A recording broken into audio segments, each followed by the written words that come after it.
I told her, I was like, Jesse's beard is looking extra beardy. It's getting good. I like it too because I'll have to shave in the mornings. Nice.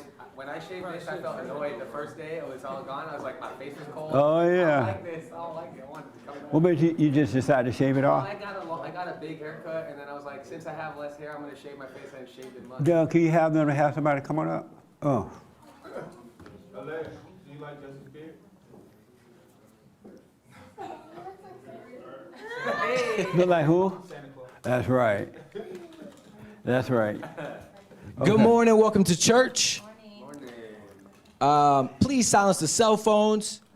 No food and drinks on this side. Out this door to the left is the bathroom, if you need to use the bathroom. It is a fellowship, so when the mic comes around, you know, about this distance is a good distance. And take it away, Jesse. Woo, let's go.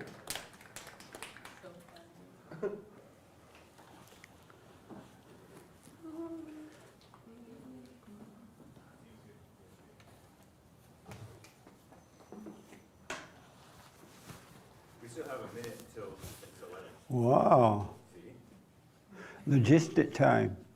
Just in time logistics.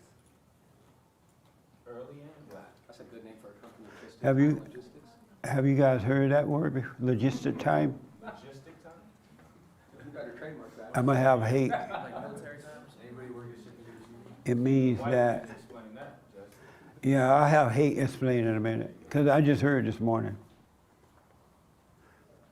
Have you heard that? No.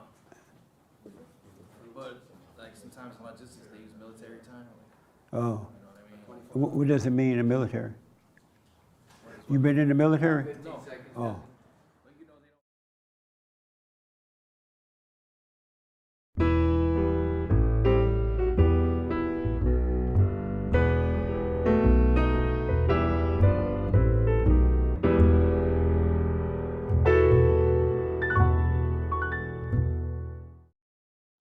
don't. Okay. Good morning. Welcome to church. I'm Jesse Peterson. Thank you so much for being with us. You can get involved by going to our YouTube chat line, and Hake will respond. Will let me know, and I'll respond to your questions or comments. All right. And good morning, y'all. Morning. How's everybody? So I just heard a new word today, and it's called logistic time. And so I grew up in the good old days when things was expected to be done timely. Everything just kind of fall in place, right, and be on time and do it in the right way. But I noticed that the millennials are not about that at all. It's like, okay, when we do it, fine. If we get a hash done, fine. Let's just go on with it anyway. And it's been interesting to see it. So Hate told me this morning that I don't know if he said that's the reason it's happened, but there's something called logistic time. You ever heard of that? No. Have you heard that? Oh, what is it? Oh, you heard it, but you don't know it? Okay. Tell us what it is, Hate, for those who don't know.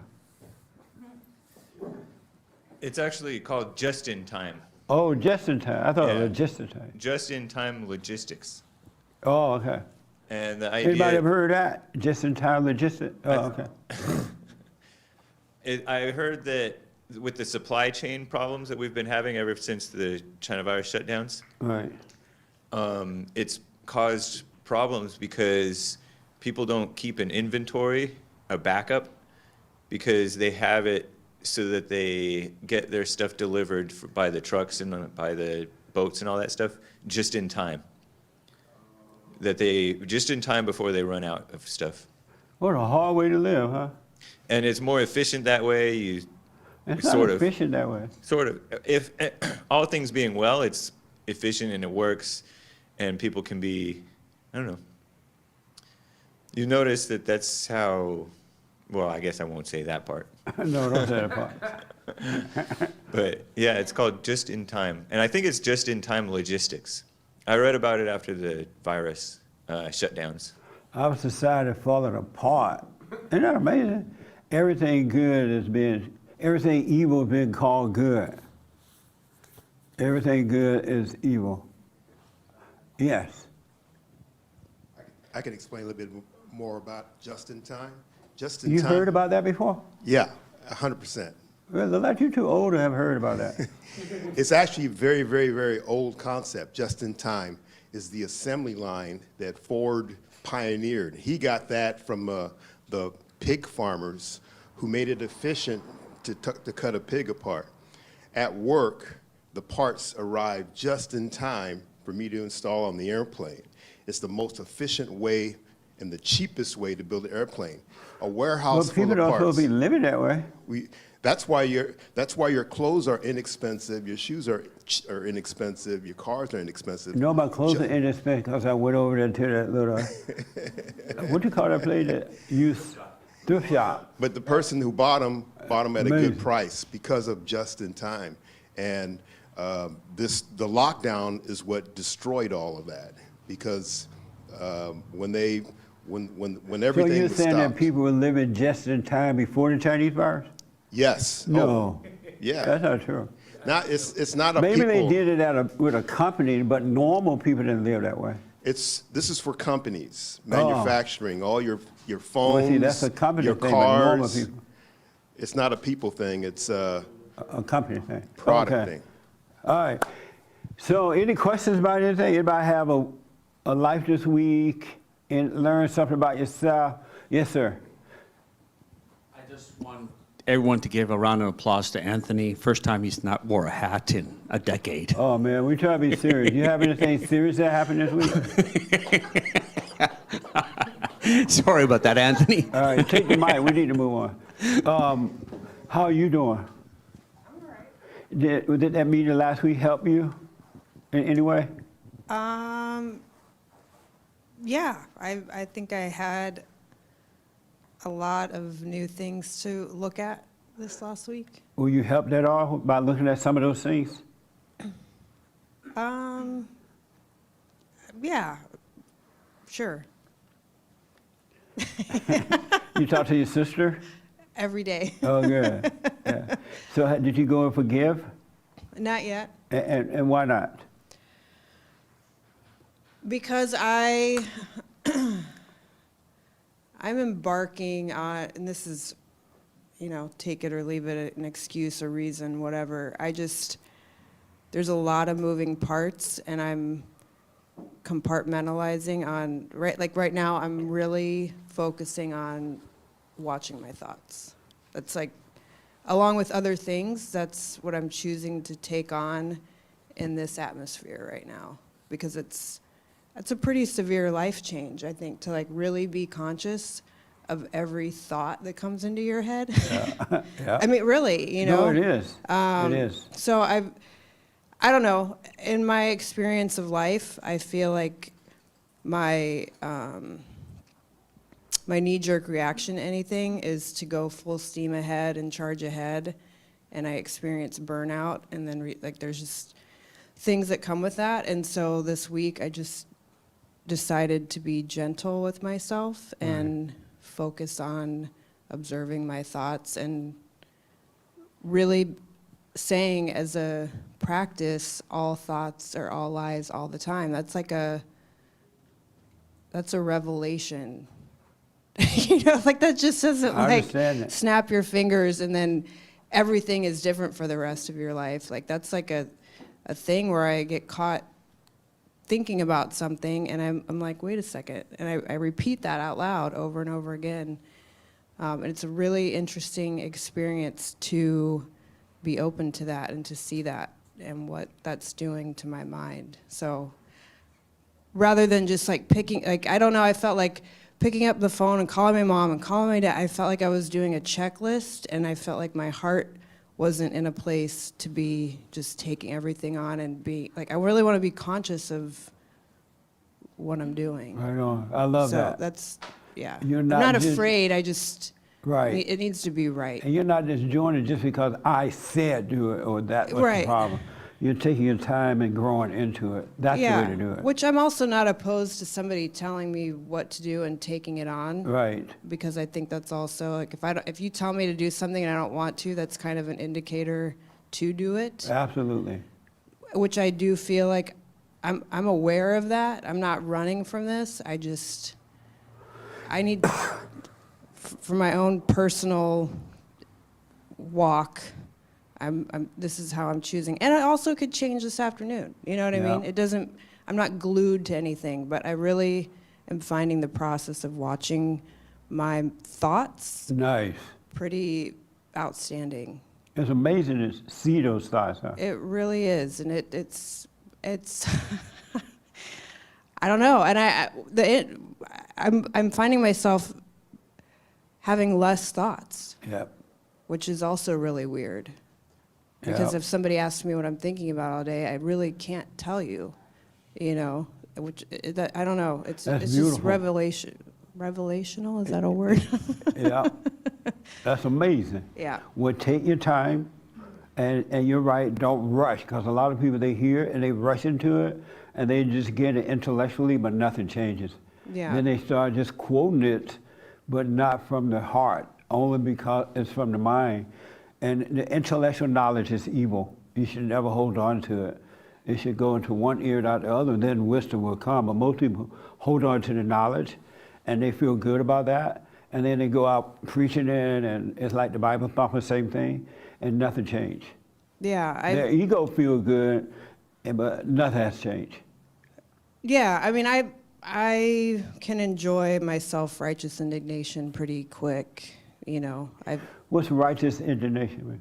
Just feeling like I'm the smartest person in the room. Oh, I already yeah. know. That's what and I intellectual can't be people do. right, exactly. So I know that is part. Whatever, it happens in my life, Yeah. and so I'm, you know. Like today, I didn't really want to come here today, not for any other reason than it just felt better to stay in my pajamas and be at home. Yeah, me too. But I also felt like it's like going to the gym or anything else, all these analogies we can use, like there's a practice in the action of just getting up, showing up and sitting here, whether I share, whether I don't, whether I hear, you know, just exercising whatever muscle that is just to show up. So, because I don't want to get caught up in like, well, I already know everything, and you know, and sit at home and be self-righteous, and that has not really worked. And it never will. Yeah, exactly. Yeah. Yeah. Amazing. Yeah. Well, stay with it. Take your time. Stay with it. Take your time, and you'll grow into it. You really will. Any questions about anything? Not yet. Okay. How about you? How did it go for you this week? It went well, Jesse. I did have a question though for Okay. you. I hear a lot of people, and including myself at one time, saying that like anger, like most people think they don't have anger, or Yeah. you have to be walking around in perpetual anger, like foaming at the mouth all the time. But any little thing can set them off. Like people think it's degrees to it. So like, oh, I'm not angry right now, but something can set them off. Can you talk about like, people think there's degrees to anger. Like, okay, I'm a little angry, or I'm just a little upset, or I'm just foaming at the mouth, you know? That's another example of the knowledge of good and evil. Because I've noticed it, I hadn't noticed it before, but I've noticed it a lot lately, that people pick up, they'll go from group to group picking up information, and they identify with it, then they'll quote it as though it's them, and they believe it, and you can't tell them, you know what, you don't have it. Yes, I do, you know. Well, you still have anger. No, I don't. But you see that the person has anger, and it's because knowledge keeps you in darkness, because to hold on to knowledge is evil. It's of the devil, and the devil will make you think that you know it and don't. I was the guest on a guy's radio podcast show this week, and he said that he used to be he's an atheist now, nice guy too, but he said he's an atheist now.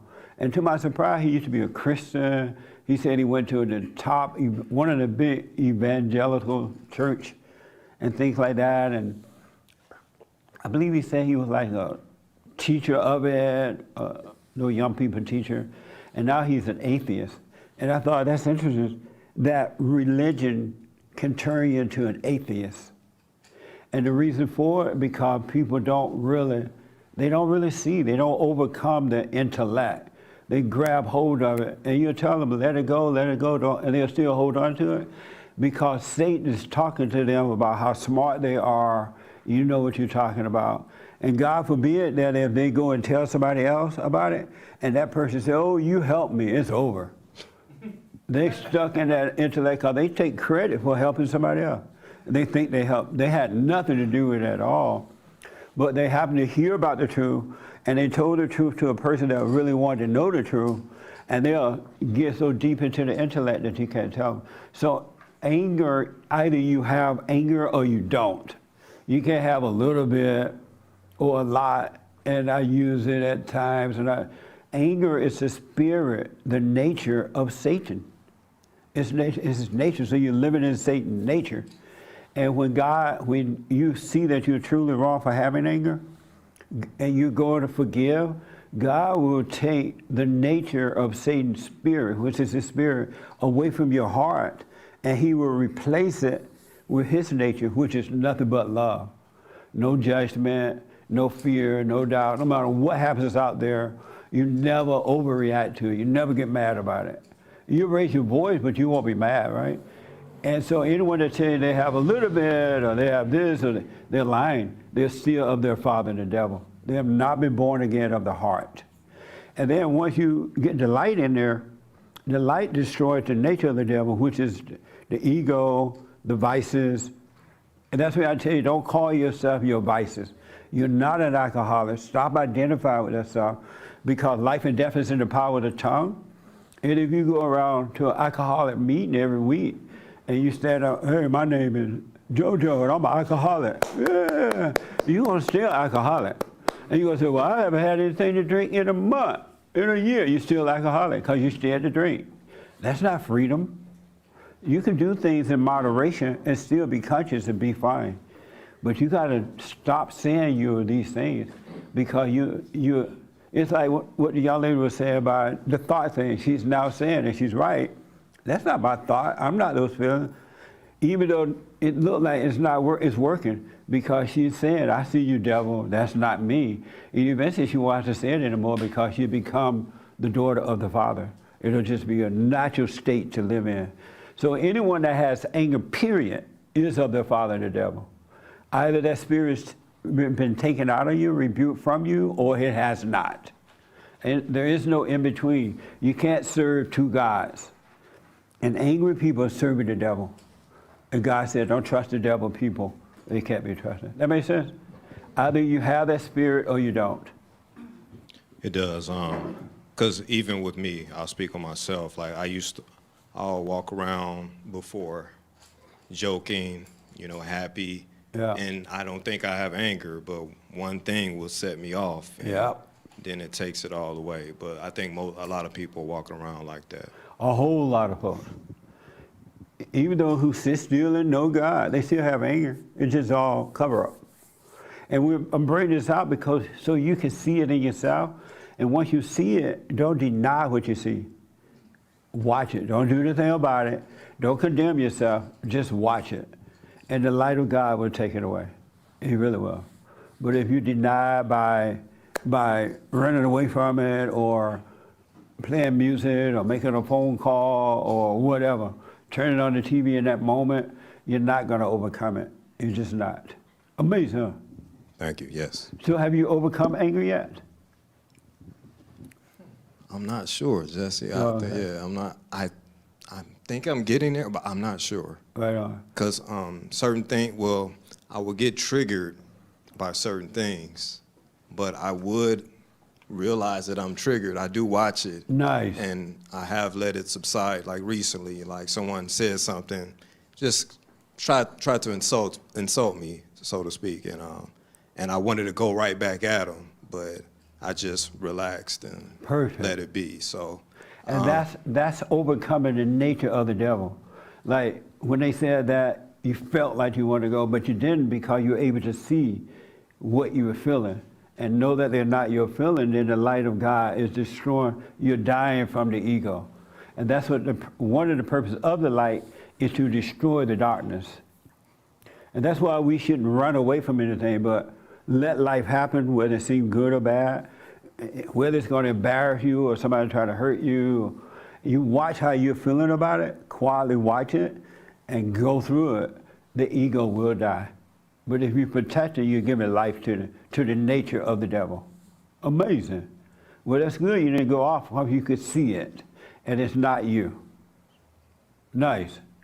I'm trying. I think I'm getting there. I'm not sure. I try not to judge it, but Yeah, don't think that you are. Don't think that you're not, because even to think you're getting there, or to think you have it, is a lie. Because all thoughts come from the devil. And the moment the devil says, "Oh, you got it. You didn't get mad," you're like, "Yeah." And somebody else waiting for you right down the road to knock you out. You know what I'm saying? Even to think that you made it is from the devil. Come with the mic. Good question. I'm just saying, well, why do you ask if we made it? If to think that we've made it is a lie. To see that you can't see.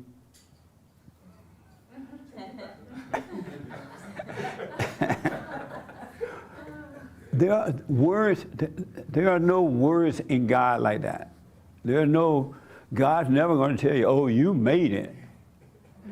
God's never going to tell you, "Oh, you don't have anger anymore." But you will see if you have it or not. And then if you really are working on yourself, to see that you have it will cause you to overcome it. Because in all honesty, it's not even you. Even the anger is not you. It's just the thing that made a home in your body. It's not you. And nobody told us as little kids, that's not us. Don't identify with that. If the parents had told us in the early age, we'd be walking on water by the time we were 12. Because we were only identified with the Spirit of God, which would be the spirit of the parents. But they don't tell you that. They say, "Oh, you got anger, oh, you're depressed. Let's take you down to the therapist." And the therapist give you pills. What a mess, huh? How you been? I was thinking of you this morning. I've been Where you been? I had a small surgery and trying to recover from that. Okay. But I was going to ask you on that topic of anger, what about if you laugh at it? Nice. I mean, that's what I find myself doing and I don't know if that is even appropriate. Give me an example how you laugh at and why.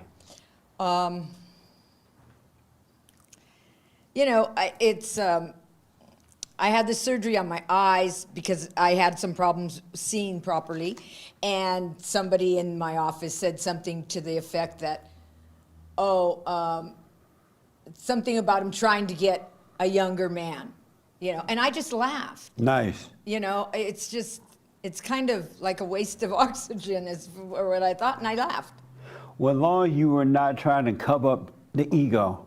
I wasn't. As long as that you didn't feel embarrassed, and then to laugh about it, it was a way that you were trying to deal with it. Mm-hmm. But if it was laughter because it literally had no meaning to you, that's a different laugh. Yeah, it had no meaning, but he was trying to get he was Right. trying to get under my skin. And, Right. and just kept on poking.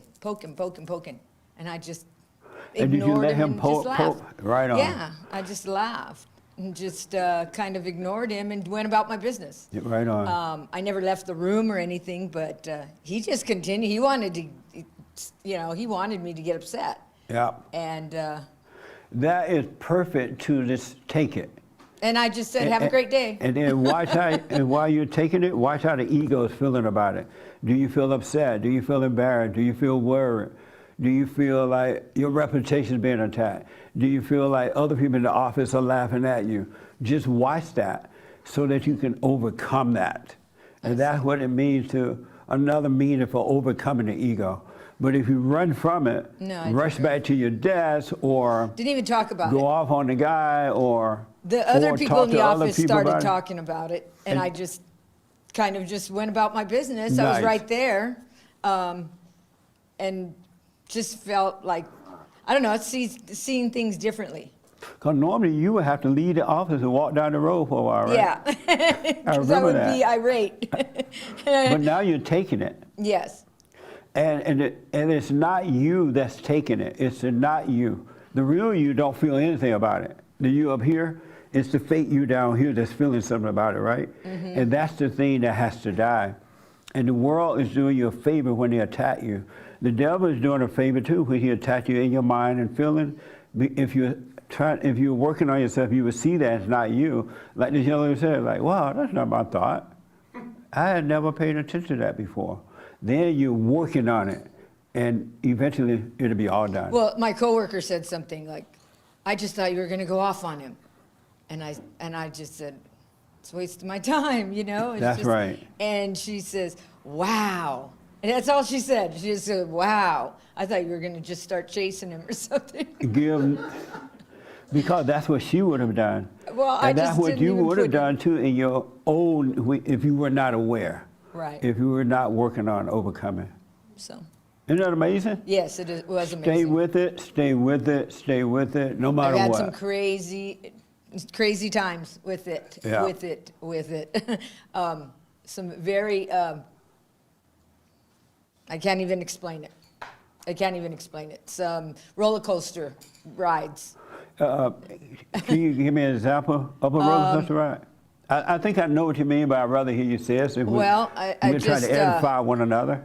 You know, I have a fear of death of mice. I mean, I just have a fear mice? of mice. I don't care. It could be a little teeny baby, teeny tiny one. Right. And in my silent moments, I had all these mice coming at me. And While you're doing the silent prayer? Yes. You see a bunch of mice? Yes. Really? Yes. And I was just like sitting there, and it was almost like I had to get over the fear. I knew that. I could feel that. And I didn't. I just closed my eyes. Closed my eyes, and because I get in a state where I don't have my eyes closed all the time. I'm like in trance, kind of, and Right. my eyes are open, I find.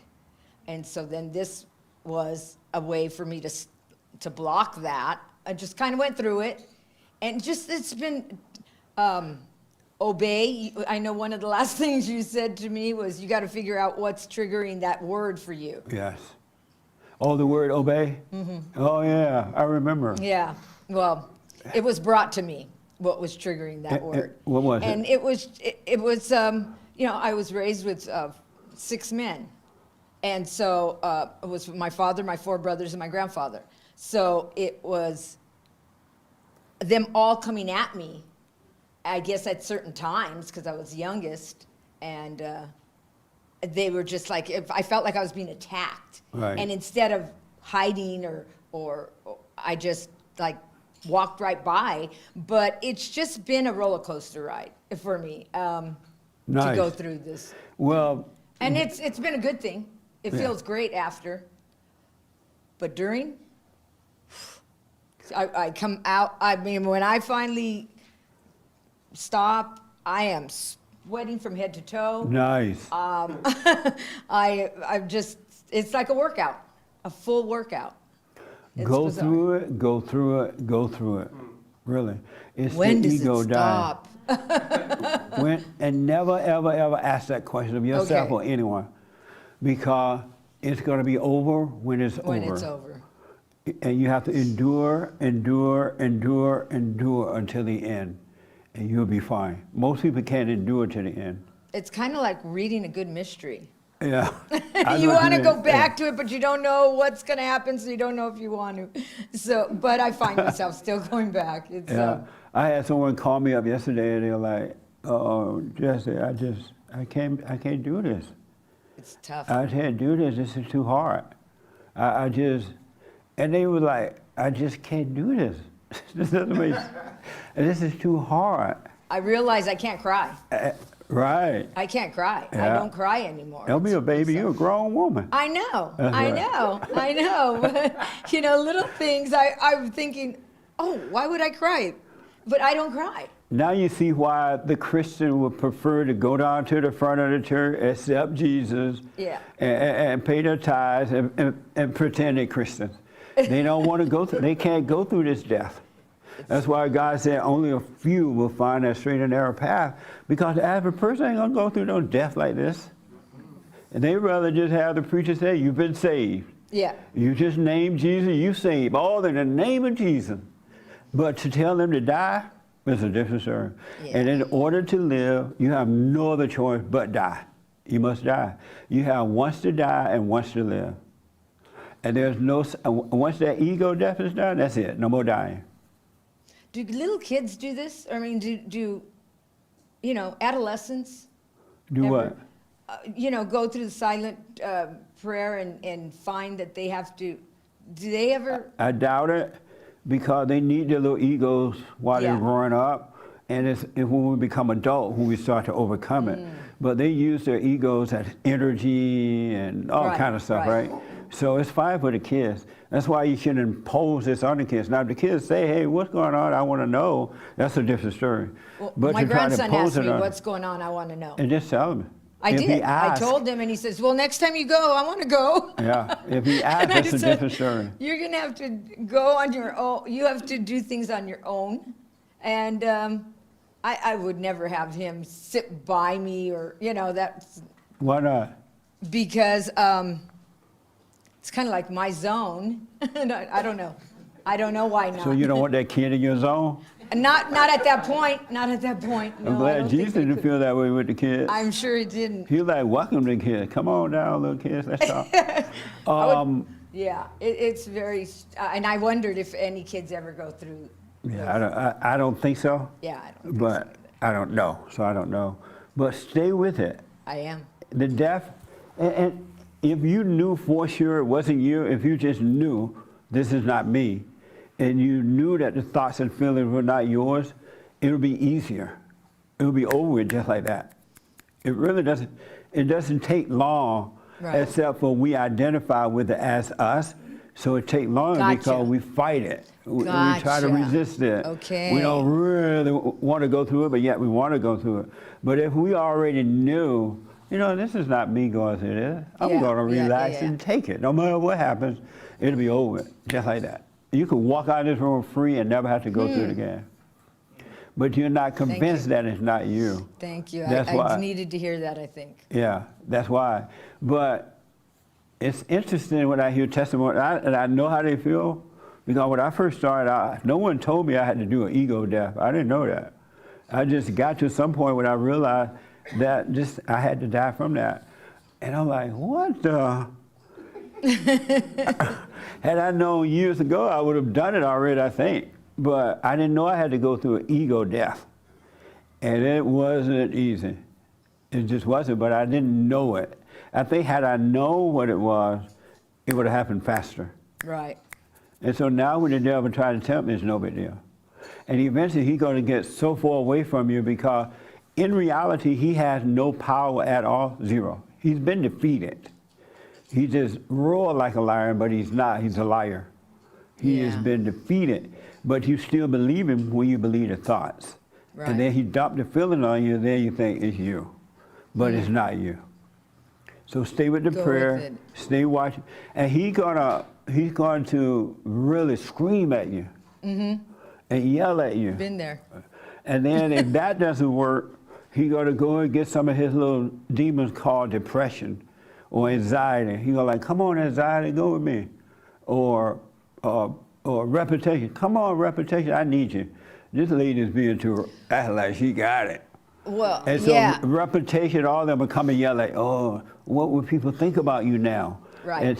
But don't fall for it. Well, And I then am you- on a depression pill. You what? And I have been on a medication for over 25 years. Wow. And so the sad thing is that trying to get off it, I would go into seizure. I would have a seizure. I take the chance of, this is what they tell me. Well, I've been able to do it on my own. I've not completely, but weaning myself off this junk. Nice. And just by doing what you say, I don't have a problem. That wasn't me, kind of. And yeah, I'm just keep on doing it.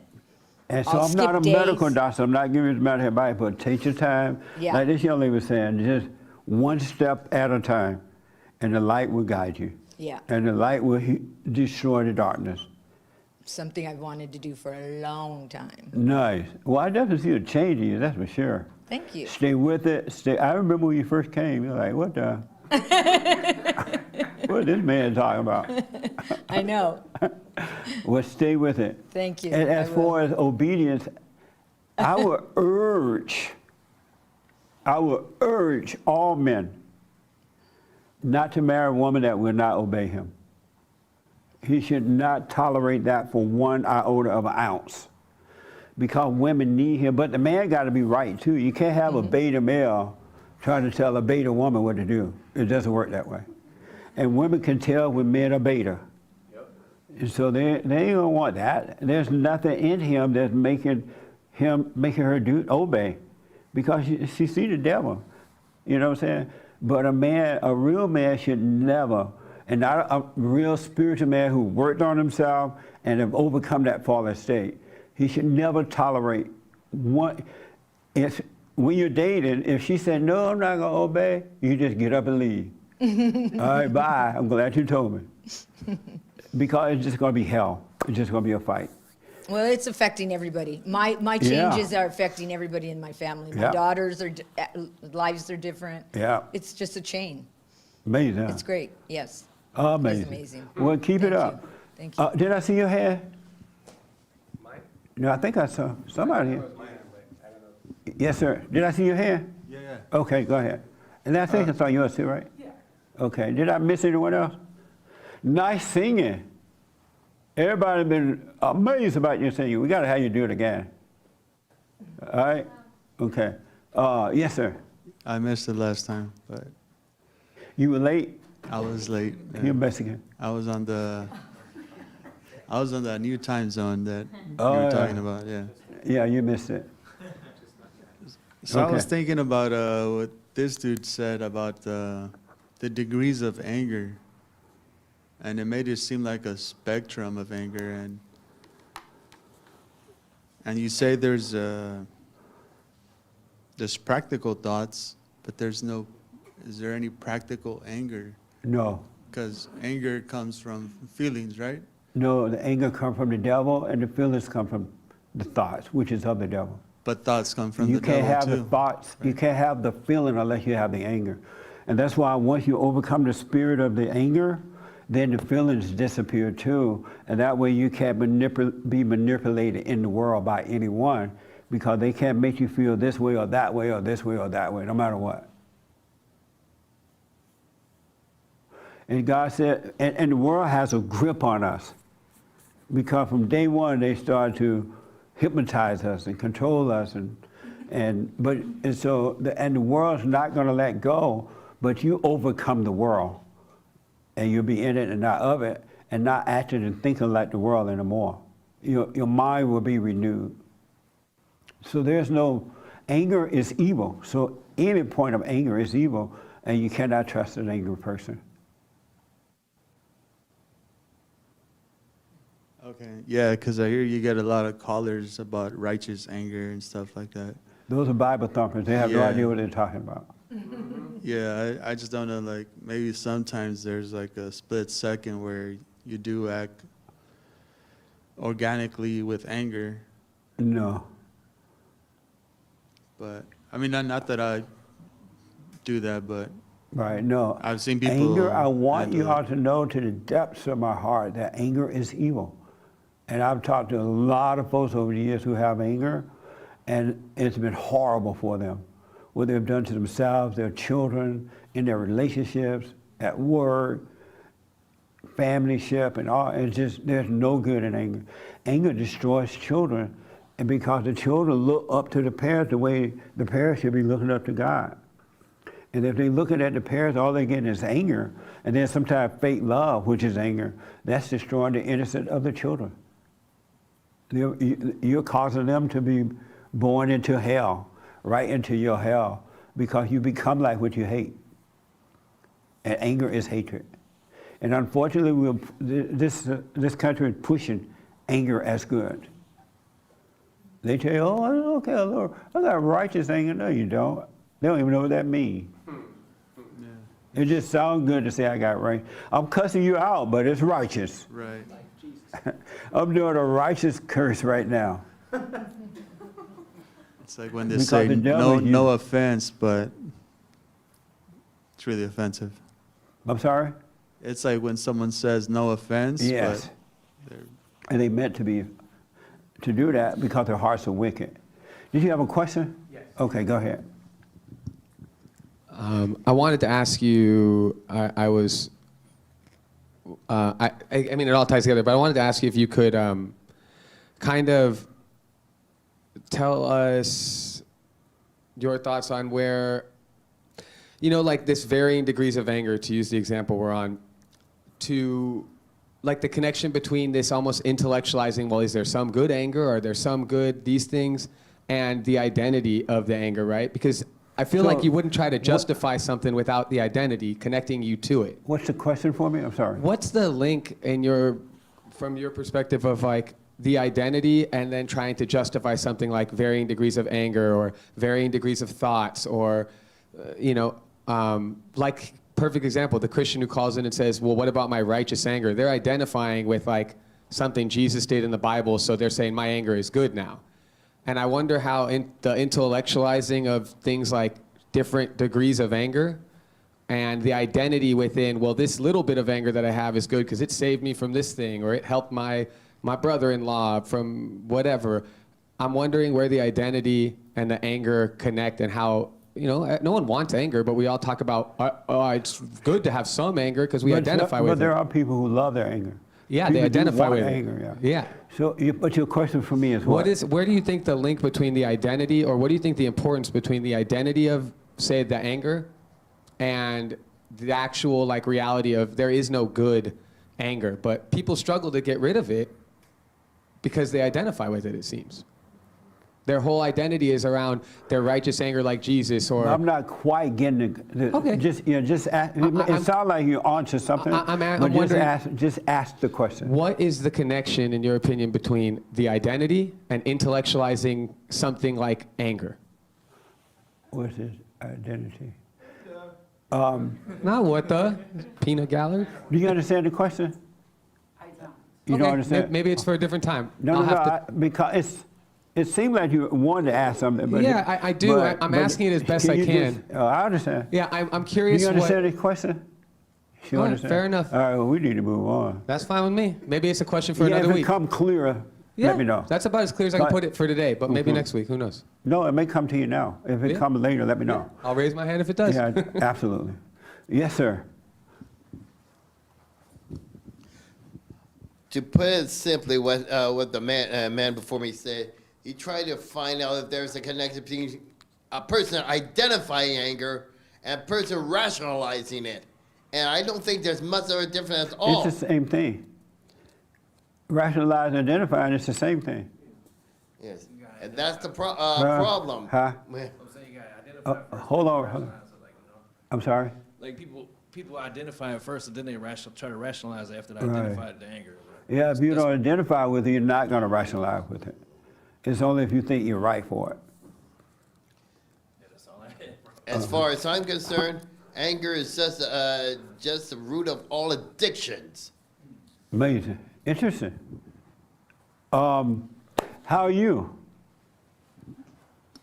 Yeah, I'm all right. You all right? Yeah. Yeah, you have a little more peace now? Yeah.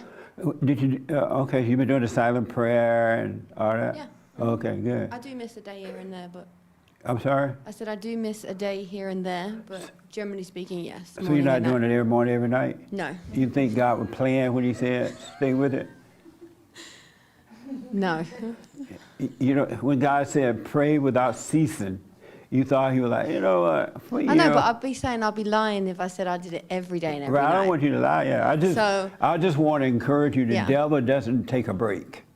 Yes. And he looked for any little point of unconsciousness to come in and destroy you by deceiving you. Yeah. So I would recommend, Mhm. you know, that you practice staying with it. Put that first. Okay. All right? Nice. Yeah. So, I realized, anybody else? Yes, sir.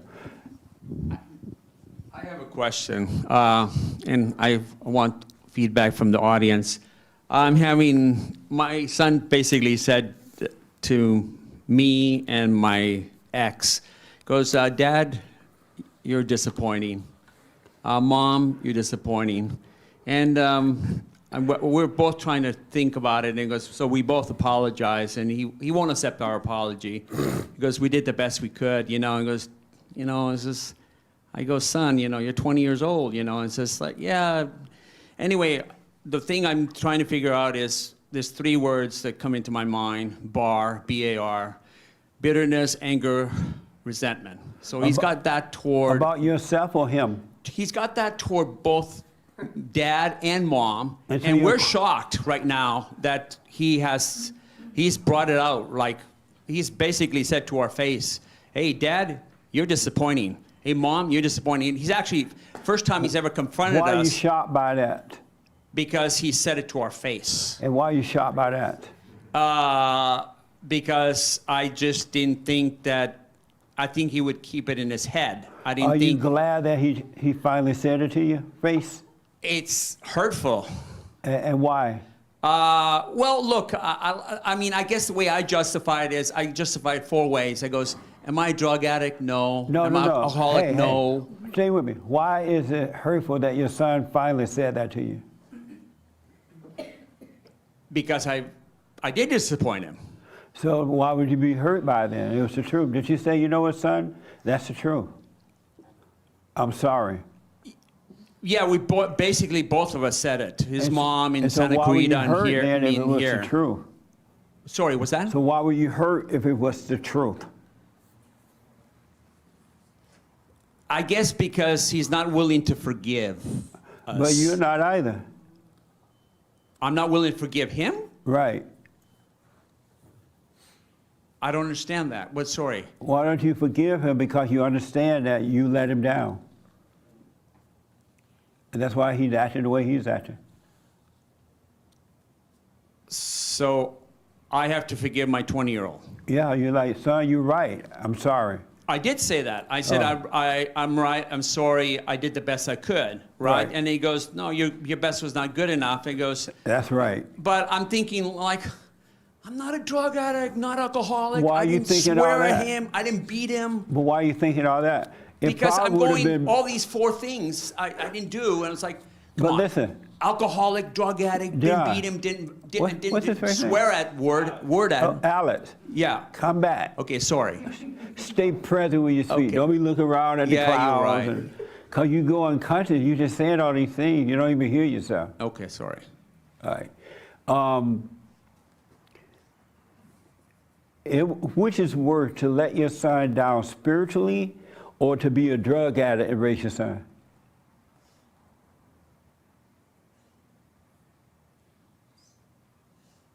I guess spiritually, I guess? Yes. He'd prefer you be a drug addict than to let him down spiritually because he can't see the right way to go. Your light was out. My what? Your light. The light of God was not shining through you. So when he was growing up, he didn't see the right way to go. You wasn't a good example for him spiritually. Well, he's got BAR, bitterness, anger, and resentment. We're not talking about him now. We know all the fancy words, but you were not a good example for him spiritually. Your light was out, and so you put his light out. So how do I redeem myself? By moving on with your life, leaving him alone at this point. And he will see the change, and he will forgive, and he'll be fine. So, Don't try to make him change, you change. Are you doing the silent prayer? No, I'm not. Oh, well, then suffer. You're trying to figure this out with the devil, and it's not going to work. Oh, we're Take your shocked. eyes off your son, off your ex-wife, off anyone, and put them on you. Okay. All right? It's not about them anymore, it's about you. Just blown away. that No, you should be blown away at you. No. All right. Okay. Yes, okay. ma'am. I was just saying, like, be glad that he told you. Yeah. So then you can see your response. You can see. Oh, I don't know if it's working. I was saying, be glad that he told you, so that you can see how you reacted to it, and you can deal with it within yourself. But dealing with it in yourself, not for his, I don't know if it makes sense, but his response to you, but to make yourself right. Yeah. And like Jesse was saying, forget about your son, forget about your his mom, and just do it yourself. Yeah, it's not about your son, it's about you. Your son is telling you the truth. Now you need to look at you so you can overcome the darkness of your imagination. All right? Okay. I have to tell y'all, you had here? Oh, yes, Hake. Did I see your hand? Yep. Okay. Then I have to tell y'all a little something that I realized this week. A super chat from Mr. J, I believe. Okay. Hey Jesse, how do you feel about one praying before a meal? I feel God knows your heart and knows you're thankful for all that's been provided, so it doesn't seem necessary. Just curious to That hear guy, that brings me to when I was a guest on this show. He used to be a real evangelical Christian, really into it, teaching it and all kind of stuff. And he said that now he think that when they had the Last Supper, did you hear that, Nick? What did he say? When they had the Last Supper, that we are eating Jesus' body or something. There's a word for that where he was saying that the Catholics believe that it becomes the literal blood and body of Christ, and he was saying that that's some weird cannibal stuff. I don't want to get into that. Yeah, something like that. But he meant well, and I understand, because being a Christian can turn you into an atheist, especially an intellectual Christian. So I totally understand what he was saying. But the only thing that Jesus meant about when you eat to remember, drink to remember, take a minute, the food is on the table, look at it, stay present. And while you're eating, stay present. Don't get caught up how good mama food is, or this is so good, and you go unconscious. And then you drink instead of being aware of yourself drinking. The only purpose of it is to keep you present with God. Because if you notice when you eat, you forget. Alexa made some cookies or something the other time, right? Was it cookies? I went unconscious. I got a couple, was it cookies or? It was probably cookies. Yeah. It was so good. And I'm like, I'm going to stay conscious. No. And so I got a cup of coffee and the cookies, and then I put a little cookie. Oh, God. Next thing I knew was, I don't remember eating all the cookies. They were gone. But he wants you, the last thing that men, especially men, have to overcome is food and sex, because they're constantly being seduced with food and sex. When you go to your girlfriend's house, what does she do? Offer you a meal. And if you don't act like the meal tastes good, she get mad. You don't like my food. Meaning that you don't like my drug. How am I seduce you if you don't love the food? But it just means to be present of God. Don't be unconscious. All right? That's what it means. And I want you to test it. Next time you eat, see if you can stay conscious through the whole meal. It's not going to work. Not that it would never work, but it's not going to work when you first start doing it, especially when you first start. That's all that meant. All right? Is that it? Yeah. Okay. Let me see what I want to ask first. And this question is not a political question, so don't bring in politics. Did you hear about the shooting in Memphis with the police officers and the black guy? Yeah, barely, a little bit, but Huh? Beating. Beat him. You told Hobbo to beat me. A little bit, not much, but yeah. Have you seen it on the news or anything? I've heard a little bit about it, and I've seen some clips, but I don't really know much else. So you can't comment on it because I don't know a lot? I know some, so I might be able to. What do you think about it? I don't really have much of like an opinion on it, per se, but I did see some, I guess, of the body cam footage. The body cam? Yeah, I saw a little okay. bit of that. And I don't know, it's just at like face value for what it really is, it's a person who's not complying. It's a person who's being, I guess, maybe erratic or just making the wrong decision that escalated and became what it became. Okay. Whether I don't really feel any way about it, but that's kind of just at face value what happened. And beyond that, I don't really see or get into the was it right or was it wrong aspect of it. Who's seen the videos of the Memphis police black guy stuff? Oh, okay. All right. Did I tell you what I thought about it? You ever heard what I said about it at all? No. So you saw it. Yes. Well, have I said what I thought about it? No, you haven't. Okay. What do you think about that situation? Well, you know what? I just saw the videos and I can't really conclude anything other than, I can't conclude anything besides that, you know, say his name, Tyre Nichols, if that man didn't, if he had not escalated, maybe things wouldn't have gone down that way. That's just the only thing I can conclude from what I saw, right? Mm-hmm. And that's it. I don't want to even go beyond that. Oh, okay. Did you see it?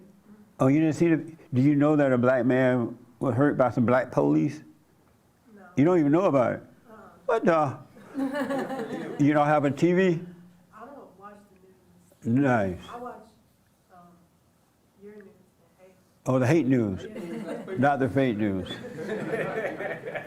Joe, you say you saw it?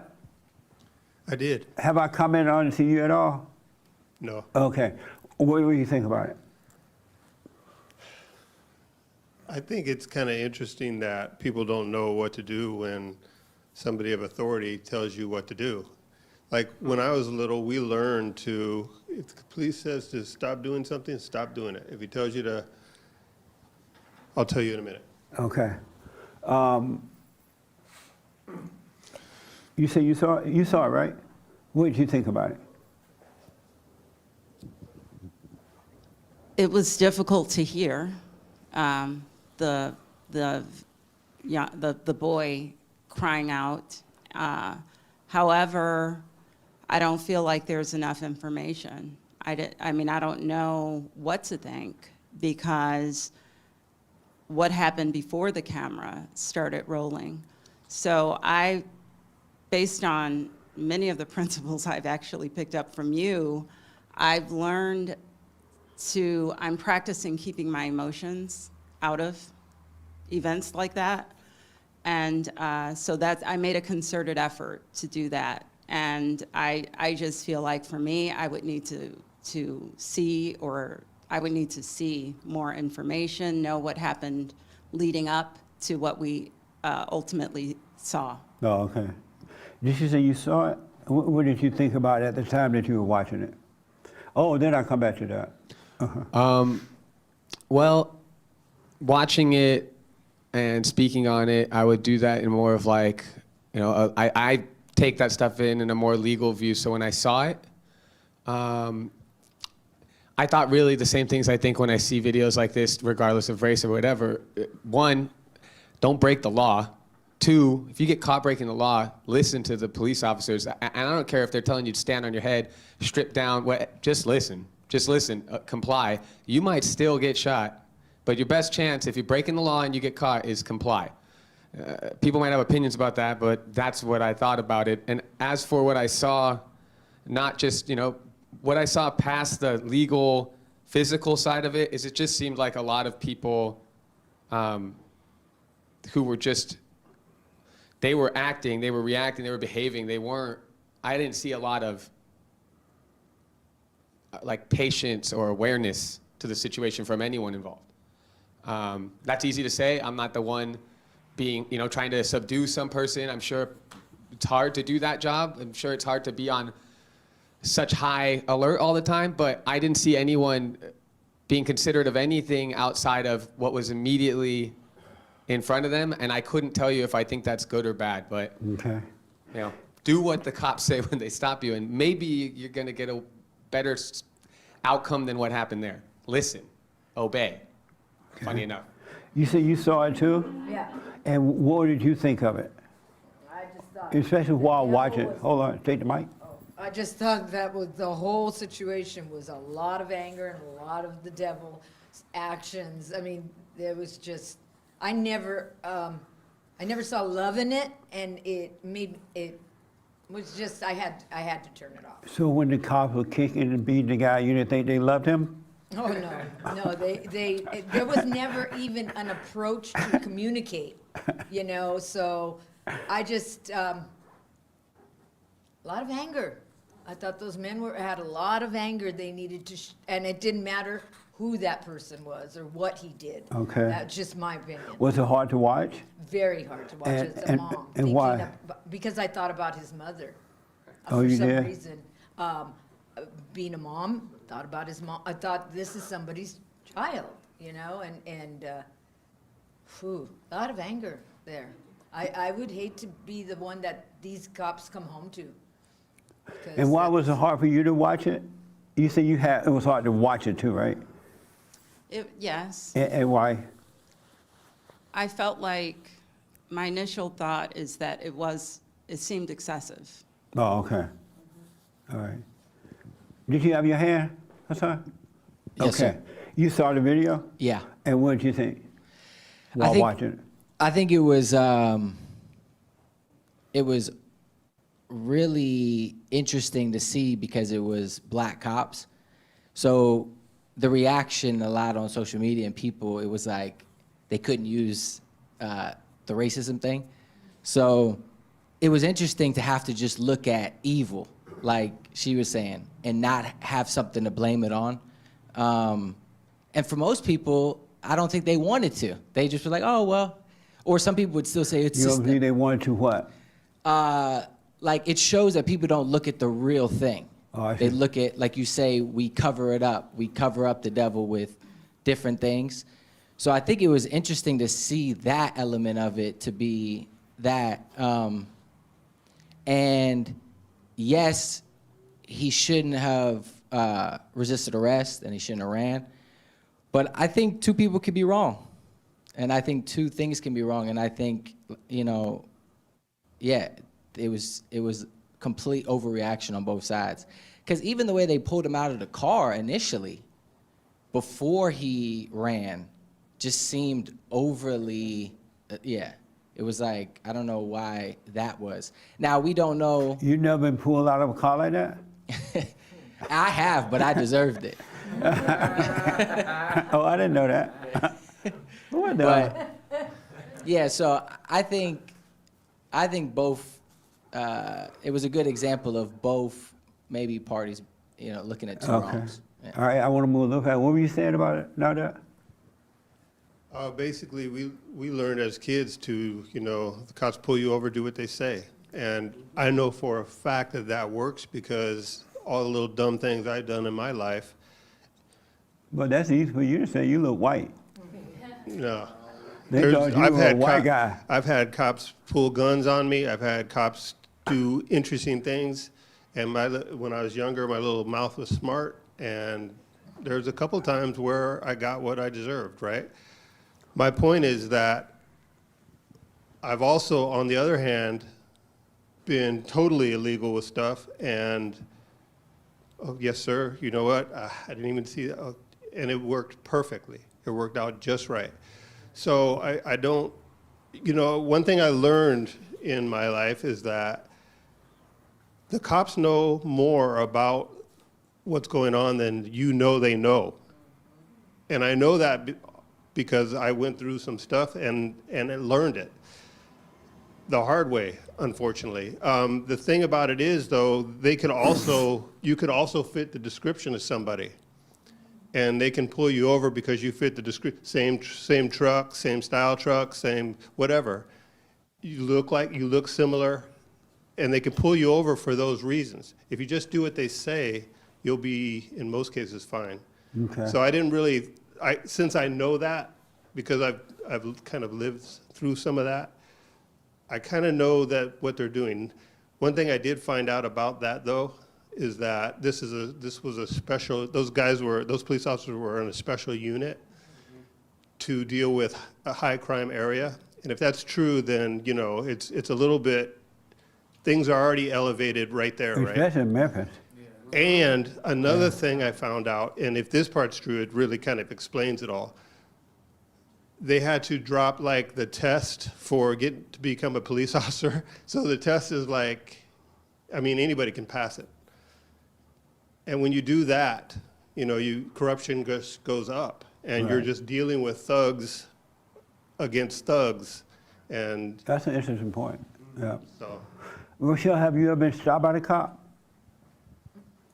Yeah, you look like an ex-criminal. I've been stopped by the cop once. Oh, you have? And how did it go? Maybe twice. But I was thinking when you guys it were would be talking. quiet. You count up those other times too, No, right? it was just I got pulled over because I had forgot to put my tags. But then the old me that was a mess. Right now, I forgot I have 2021 tags, and my strategy was so that I could get pulled over. So if I get a cute cop, I can flirt with him. But Are you serious? yes, that was the not me. That was before. But yeah, I only got pulled over because of I forgot to put my tags. They were in my glove But compartment. they didn't harass you or anything. No, they didn't harass me, but I've seen a lot of, just in the neighborhood that I live in, I've seen a lot of Oh, okay. crazy Anybody stuff. over here? The young lady first, Raymond, I think I saw here. And nobody else saw it, right? And then Raymond. Yes. Just two quick things. One, a coworker and I were talking about police brutality prior to this, and she was saying how white cops pick on other races.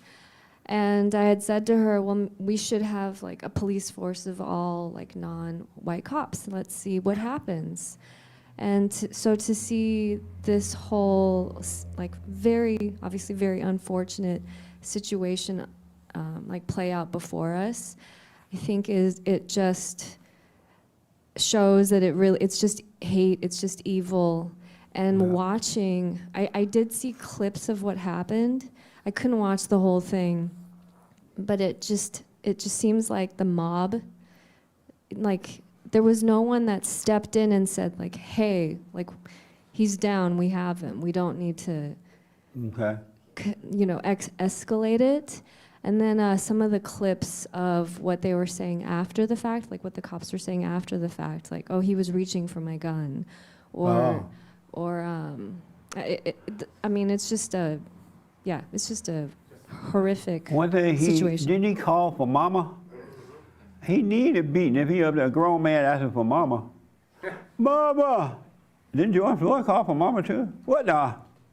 They didn't call for John, they called for mama. What a mess. No wonder they beat him. Yes, Raymond, I'm playing. I'm just playing. What was unfortunate about it? You said it was unfortunate. What was unfortunate about it? The fact that nobody stepped in. Oh, I And, see. Even the mob, even the riots now, it's the mob We have a society that way now. mentality. Yeah. Yes, Raymond, real fast. I'll make it quick. I was not surprised at what I saw because this is such an example of the anger everyone is feeling now in this country in one way or another. Anger being pushed, that's good. Absolutely. Did you see it? Did another one you see it? You say you saw it, right? And what was your impression of it?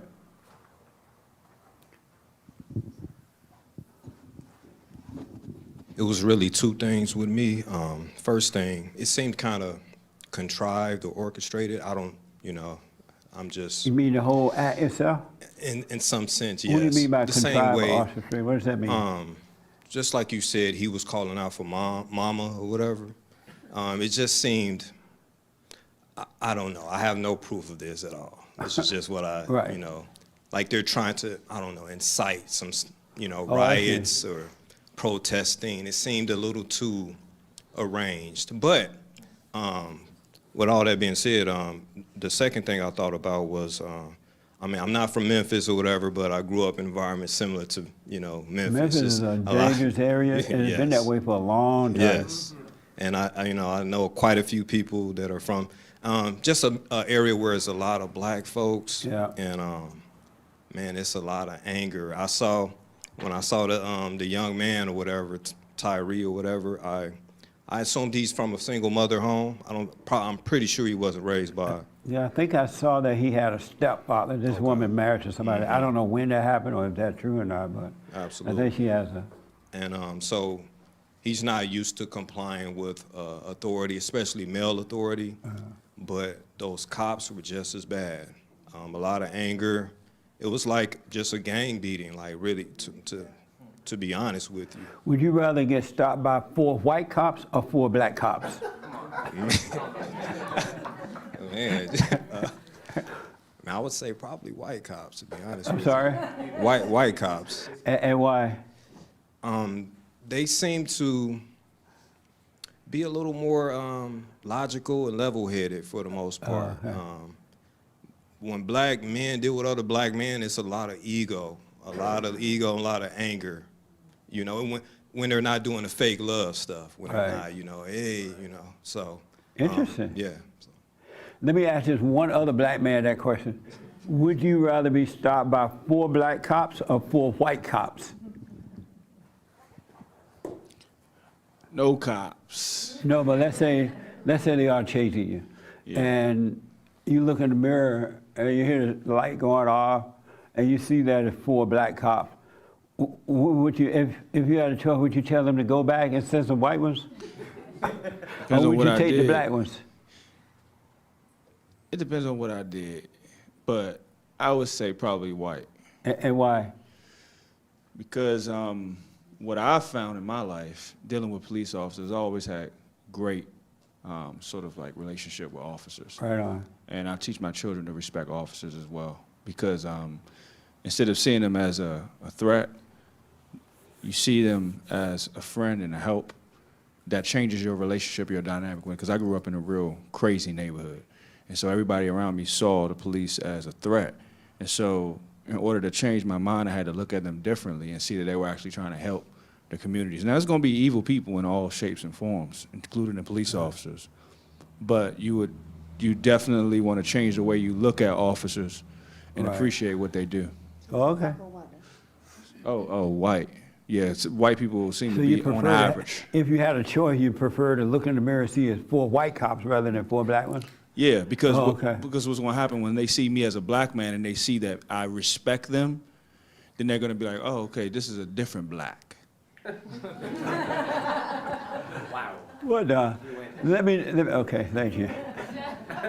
Well, you better believe it. If I look in my mirror, 4 black cops coming, I'm getting on my cell phone. 4 black cops behind me, send me some white ones. I'm not stopping until a white one come. No, I'm playing.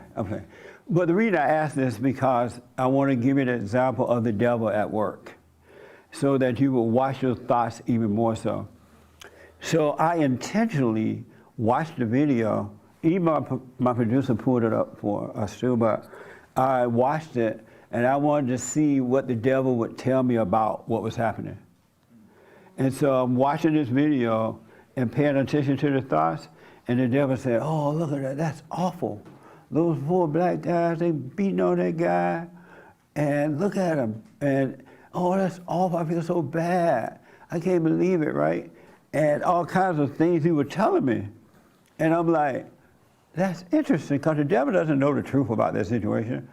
And I'm thinking, well, and then when he called out mama, and then the devil said, look, he crying out mama. I'm like, beta. I talked to the devil then. I responded, I'm like, beta, crying mama. But I watched to see what the thoughts would tell me about the situation. And then, so the other day, I would talk to someone on the phone, and we were having a real friendly, nice, loving conversation. Just blank, it was family member too. And the conversation was really amazing.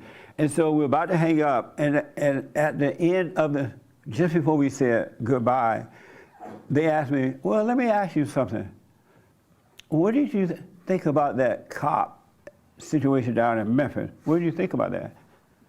I said, well, I really haven't thought anything about it because I don't know. You gotta know that that's wrong. Those cops beat him, they kicked him, they tased him, they were this, and he didn't do anything wrong. I said, well, I don't know if he did anything wrong or not because I didn't see the beginning of the video. I don't know what happened before that. And I said, but the one good thing that's coming out of it seemed that finally in America, the cops were arrested. They're gonna have a trial. They got a lawyer. These cops would be judged by their peers, I hope. And that's what we do in America. And they went off on me. They're like, I can't believe you say that. No copy. And that was, and then I said, well, another good thing is that at least they can call it racist. I said, the blacks can't call it racist because with black cops, the conversation was over. They hated me. They went from love to hate, just like that. And they couldn't believe I was saying that. I was like, look, all I'm saying, I don't know. I wasn't there. I didn't see the beginning of the conversation. I'm glad that they're gonna do it the right way, hopefully by going to court. They could have had me saying, I don't know. And so I thought that maybe that was the only person that would act that way. I'm like, let me call somebody else. And so I called up another close family member and asked them what did they think about it. And they thought like every devil-thinking person thought about it. They are either with the guy or with the cops, right? And I'm saying, but you were not there. You didn't see the beginning of the video. The video showed a different story even from looking at a video, you still don't know what the real truth is, right? Why not have a wait-and-see attitude about it? And so I asked, well, what did you think about it while you were watching it? And the devil was telling them the same thing. Oh, this is awful, this is that, and they was going up and down emotionally and everything. I was like, why not practice leaving it at, I don't know? And now that person is my enemy. And I realized that with the protesters and everybody that's out there, somebody said it, that they don't know why they're there. They have a mob mentality, a group mentality, and somebody uses the same devil words to draw them in, and they out there picketing, holding signs, and everything, and not knowing what the real deal is. Not knowing. We have a court set up where if somebody commit a crime against you, police officer, anybody, get yourself a little lawyer, go to court, and let that work out. That's how we used to do it in America. We did not prejudge the people before we went to court. But this mob mentality, I'm looking at these people with picket signs and want to hang the cops and want to get rid of all cops and want to do this. I'm thinking, don't you see that they're setting you up for destruction? Just because some cops did wrong or right, doesn't mean I get rid of all the cops, but they don't know what they're thinking. They don't hear themselves. They don't know that they are being seduced. They have no idea. The guy's been arrested. Let's find out what happened if we can. And the courts are so screwed up, it's hard to find out that kind of stuff now too. But we got to come back to paying attention to the devil with all things. Not just certain things, not just the little things that happening inside of us, but the things that are happening out there too. Because the devil is busy both ways. He's working through others as well. Because you'll go out there and join the picket sign people and they have no clue. One guy texted my producer, and he's out there yelling and screaming, look, young guy. And then he's gonna text me, tell Jesse to have me on the Fallen State. He a beta, I bet he won't have me on. I'm like, what the? You can't come on my show threatening me to get on. Oh, man. But it's just all evil. It's just all evil. And you're right, anger being pushed, that's good. But you got to pay attention to all this stuff because the world is set up to draw you in.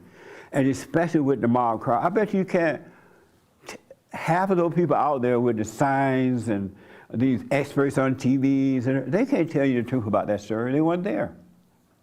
And the person that was is dead. The guy that was there is dead, he gone. So let his mama go to court with their lawyer, the cops get their lawyer, and let them work out the situation, however way it goes.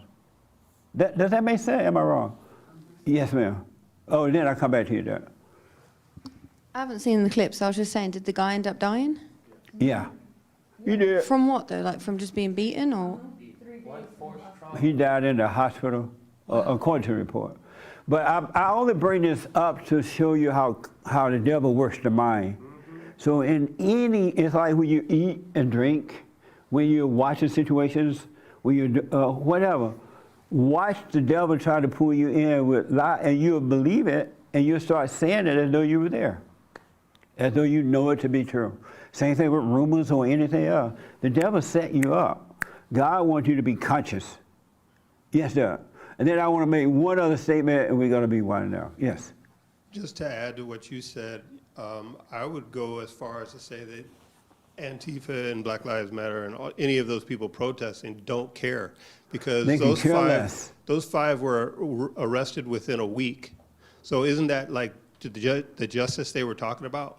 They don't care. They do not care. It's evil, so they lost in their imagination, and they're being used by other devils. That's all that's going on. Devils are using devils are using devils. But when you overcome evil with good, you cannot be used by anybody. I don't care who it is, because you don't have an ego. The ego will be destroyed. Once the ego is gone, you can't be you, because there's nothing there to manipulate you with. Another thing quickly that I learned, and then I'll take you guys' hands. Remember, I was wondering, why do people love dogs so much? They think they get love from dogs. I saw a couple walking down my street, and they had raincoats on the dogs. Yellow raincoats on the dogs. That's crazy. Isn't that amazing? And I know that, and so I've been wondering, what is it about the dogs? Like, who let the dogs out? And so the other day, I did a little test. Oh, before I tell you about the test, let me tell you this. Don't let me leave without telling you about the test I did about the dog things, right? Oh, let me see. I made a note.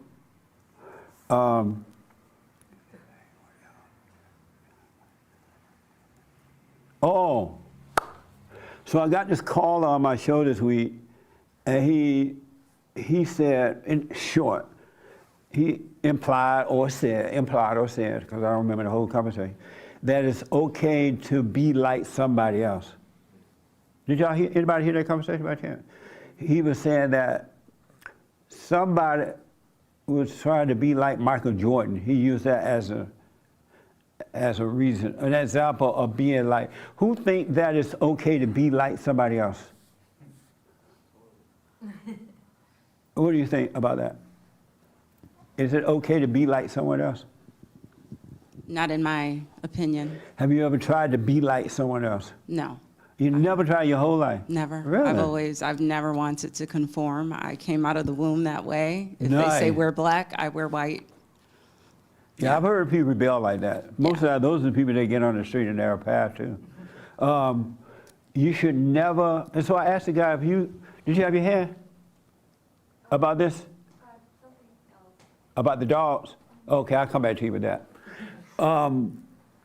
Just think about this. If you're trying to be like somebody else, how are you going to be you? You got to get away from you to try to be like someone else, and then once you become like them, you're now acting like them. You're not being yourself. The real you can't even be used by God because you've taken on not only the devil's identity, but somebody else's identity. There's never a time to be like, and really you're not even like them. In your mind you think you're like them, you're acting like them, you talk like them, you say what they say, but you're still being your crazy self. But in your mind you think you're being like them. You know, I have never in my whole life wanted to be like anyone else. Even as a kid, like you were saying, I refused to be like, and I wasn't trying not to be like anyone else, I just didn't want to be like anyone else. I wanted to be me. I wanted to know what it's like to be me. And I would see people taking on other people's identities and sound like them, sound like the preacher, sound like the musician, sound like somebody, blah, blah, blah, right? But I never wanted to be like someone else. Because as soon as you become like somebody else, if you disagree with them, now that somebody else, you're taking on their identity, you blame them. It was you that wanted to be like them. They didn't make you be that way. You don't want. Now I learn so much from other people, because I listen, I pay attention without judging what they say or do, and I learn a lot from other people. I really do. But I don't want to be like them. God didn't put me on earth to say, okay, Jesse, I'm gonna give you what I want you to have, but I want you to go down there. You could be like JoJo if you want. You be you. You'll be best at being you. Your own talk, your own laughter, your own smiles, your own self. That make sense? Yes. I heard that call that you're referencing, and I want to know your opinion. Do you think, because it seemed on one hand that the caller was saying that he was inspired, that he felt it would be okay to be inspired, not necessarily like someone, but Michael Jordan came from wherever he came from and became a huge icon. So it seemed like he was saying for children or people who want to aspire to achieve that level of success, can they be inspired by that without being like an individual? Interesting. I think I sort of heard that and tried to get through that too, like that. You say you heard the same thing? Yeah, I somewhat agree with, I think that's what he meant, and I do agree with that. Because I think sort of like how God told Jesus to model himself after whatever that guy in the Bible. Yeah, Melchizedek. So I think that there's like, but it is dangerous because I definitely have done it a lot. So I know that it's a dangerous thing to, but yeah, I think you can model after something or be inspired in a sense without it becoming too identifying. Inspired in what way? And I'm not saying this wrong, and I wanted a conversation about this too, so. When you say inspired in what way? Well, yeah, like I guess in that sense of like saying like, oh, okay, look at this example, and you can, model after maybe this person's work ethic, or look what they did, look at their life schedule and different things like that. Like he was saying Kobe did for Michael Jordan, or yeah, whomever. Okay. Repeat what you said, because you said it so well. In terms of the question? Yes. That he meant what he was, and the question, yes. Yes, I'd like to know if you feel that a person can be inspired And what does inspire mean? Like, for example, I'll just use a random example. I like fashion. I like to think outside of the box when it comes to that. So if I see someone, or when I see someone that shares a similar style aesthetic, I might be inspired by something that person is doing in terms of that, while still maintaining my own individual sense of style, but maybe taking inspiration from that person, or when it comes to my writing or whatever it is that I'm doing, and have, a light that I enjoy. I'll just leave it at that. Yeah. And what do you're a creative person, right? What do you think about that? I think throughout my life I've been inspired by other people, but there's always this element for me, and this is just my own experience, where it feels, how do I say it, almost false, because it's like I'm looking to someone else who's already done something, and it doesn't feel authentic to me. But granted, like we live in a world now where it's like almost everything's been done. Like there's no new anything. So I don't know. I do think, and this is something I've been kind of seeing in my own life, is that when I look at other people or other, like he was describing Hassan about success, it's like if I compare myself to Michael Jordan's success, then I'm limiting God's ability to make success for me in my own life. Yeah. And so I don't know if it's good to look at other people, because it's almost like you're trying to control a certain thing, and like we don't know the orchestration of God's plan. And so if we put ourselves in like a box, or, oh, I want to be like so-and-so because I want their success, or I want their materialism, or I want their fame, or whatever it is, like, we're not allowing God's path to unfold before us. What do you think about that? Well, I think comparing and inspiring I don't want to conflate. I wouldn't want to conflate the two. I think they're separate. Can you be inspired without comparing? Sure. You can? Yeah. Okay. Yeah, it has nothing to do with comparing or saying, well, I'm not successful enough, or I'm not at my optimal level in whatever it is, and comparing myself to where someone else is. It's just being inspired by certain elements, because there's nothing new underneath the sun. So I think that, what I was asking you is what are your thoughts on inspiring versus being like, attaining to be like someone? I know that for me, I have learned to do certain things because somebody else knew how to do it. They had a talent. I'll use building a house. I don't know how to build a house, but let's say I saw somebody really great at building a house and put the nails in the right place and make it work.